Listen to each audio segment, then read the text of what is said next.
வணக்கம் நண்பர்களே. நாம் இன்றைக்கு பார்க்க போகும் இயற்கை மூலிகை என்னவென்றால் அற்புத மருத்துவ குணமுடைய சுண்டைக்காய்.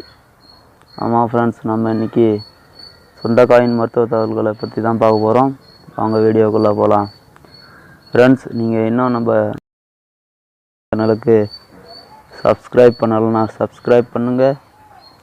பக்கத்தில் இருக்கிற பெல் பட்டனை ப்ரெஸ் பண்ணி வச்சுக்கிங்க. அப்போ நம்ம நோட்டிஃபிகேஷன் உங்களுக்கு உடனுக்குடன் வந்து சேரும். இன்றைக்கி நம்ம சுண்டைக்காயோட பயன்களை பற்றி பார்க்கலாம். சுண்டைக்காயோட அறிவியல் பெயர் சொலானம் டூர்வம். இது சொலானேசியோ என்ற குடும்பத்தை சார்ந்தது. இதை நடைமுறையில் சுண்டைக்காய் அப்படின்னு சொல்கிறாங்க. சுண்டை செடி ஒரு புதரின செடியாகும். இதில் முட்கள் வளர்ந்திருக்கும்.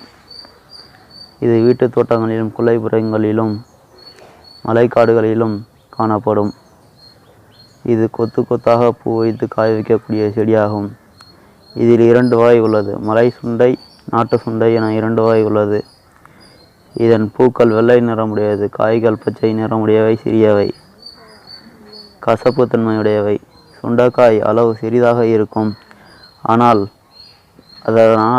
எதற்கெடுத்தாலும் சுண்டைக்காய் சைஸு இருந்துக்கிட்டு நீ போன்ற வேலையை பார்த்தியா என்று நாட்டுப்புறங்களில் கிண்டல் கேள்வி செய்வார்கள். இருந்தாலும் நாம் நினைத்து பார்க்க முடியாத நன்மைகள் உள்ளது. இதில் சுண்டைக்காயை 2 வகைகளாக பயன்படுத்தலாம். பச்சையாக பயன்படுத்தலாம்.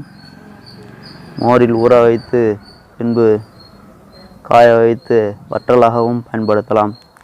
சுண்டைக்காயை சாப்பிட்டு வர கபம், பித்தம், மார்புச்சளி, காசநோய், வயிற்று பிரச்சனைகளுக்கு நல்லது. வயிற்றுப்போக்கை நிறுத்தும். மலச்சிக்கல், அஜீரண கோளாறுகள் போன்ற வயிற்று உபாதைகளை சரி செய்யும். கை கால் நடுக்கம், மயக்கம், வயிற்றுப்பெருமல் ஆகிய பிரச்சனைகளுக்கு ஒரு சிறந்த தீர்வாக சுண்டைக்காய் உள்ளது. சுண்டைக்காயில் புரதம், இரும்புச்சத்து, கால்சியம், தாது உப்பு, வைட்டமின்கள் போன்ற சத்துக்கள் உள்ளன. இது இரத்தத்தில் உள்ள கிருமிகளை நீக்கி இரத்த சுத்தத்தை ஏற்படுத்தும். இதில் உள்ள இரும்பு சத்து இரத்த சோகை நோயை குணமாக்கும். பார்வை திறன், நினைவாற்றலை அதிகரிக்க உதவுகிறது. சுண்டைக்காயில் கால்சியம் சத்து அதிகம் உள்ளதால் எலும்புகளுக்கு பலத்தையும் வலுவையும் கொடுக்கும்.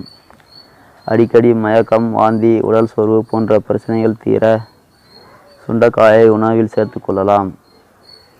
சுண்டைக்காயை அடிக்கடி சாப்பிட்டு வந்தால் இரத்தத்தில் வெள்ளையணுக்களின் எண்ணிக்கையை அதிகப்படுத்தும். சிலருக்கு உடலில் ஆங்காங்கு வாயு பிடித்து கொள்ளும். இவர்கள் அடிக்கடி சுண்டைக்காயை உணவில் சேர்த்து வர வாயு பிரச்சனைகள் இருக்காது. நுரையீரல் சம்பந்தமான சுவாச பிரச்சனை மற்றும் ஆஸ்துமா போன்ற நோய்களுக்கு இது அருமருந்தாகும்.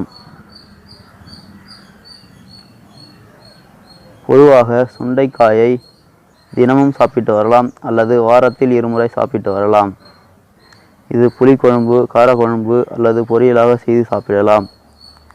இவ்வாறு சாப்பிட்டு வர வயிற்றுப்புழுக்கள் வெளியேறும். உடல் சுத்தமாகும். சிறு வயதிலிருந்தே குழந்தைகளுக்கு சுண்டைக்காயை சாப்பிட கொடுக்கலாம்.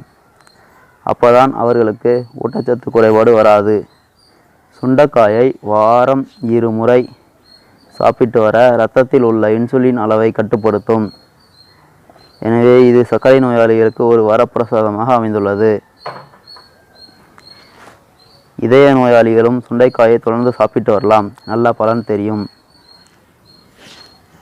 சுண்டைக்காய் வாத நோய்களையும் சரி செய்யும். சுண்டல் வற்றலை நெய் விட்டு வதக்கி பொடி செய்து சோற்றுடன் பிசைந்து சாப்பிட்டு வரலாம். இல்லை என்றால் சுண்டை வற்றல், மாம்பருப்பு, கருவேப்பிள்ளை, ஓமம், நெல்லி, மாதுளை மேல் தோல், வெந்தயம், சுக்கு, மிளகு, திப்பிலி இவற்றை சம அளவு எடுத்து பொடி செய்து சோற்றுடன் சேர்த்து சாப்பிடலாம். இல்லை என்றால் மோரில் 5 சிட்டியை சேர்த்து காலை மாலை குடித்து வரலாம். இல்லை என்றால் சுண்டைக்காயை சூப் செய்தும் சாப்பிடலாம். அவ்வளோதான் ஃப்ரெண்ட்ஸ், சுண்டைக்காயோட மருத்துவ பலன்களை பற்றி நான் இன்றைக்கி உங்களுக்கு சொல்லிக்கிறேன். மற்றொரு பயனுள்ள தகவலுடன் அடுத்த வீடியோவில் சந்திக்கலாம். நன்றி ஃப்ரெண்ட்ஸ். நீங்கள் இன்னும் நம்ம நேச்சுரல் சயின்ஸ் அண்ட் தமிழ் சேனலுக்கு சப்ஸ்கிரைப் பண்ணலன்னா சப்ஸ்கிரைப் பண்ணுங்கள். பக்கத்தில் இருக்கிற பெல் பட்டனை ப்ரெஸ் பண்ணுங்கள். வீடியோவை ஷேர் பண்ணுங்கள், லைக் பண்ணுங்கள், கமெண்ட் பண்ணுங்கள். தேங்க்யூ.